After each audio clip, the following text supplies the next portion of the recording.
રાજકોટના જસદણ પંથકમાં કમોસમી વરસાદથી નુકસાન થયું છે। કેબિનેટ મંત્રી કુંવરજી બાવળિયાએ ખેડૂતોના ખેતરનું નિરીક્ષણ કર્યું। કપાસ, મગફળી, જુવાર વગેરે પાકમાં મોટા પાયે નુકસાન થયું।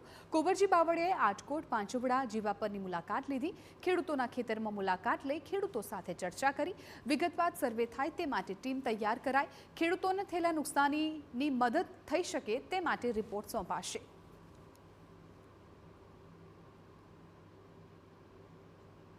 એટલે આમ ખેડૂતના ખેતરમાં જે વિવિધ પાકોમાં ખૂબ મોટા પ્રમાણમાં નુકસાન થયું છે।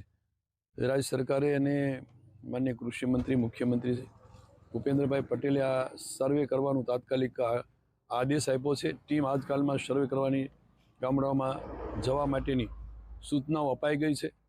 એનું વહેલી તકે સર્વે થાય એ માટેની લગભગ આજકાલથી એની પ્રક્રિયા શરૂ થવાની છે।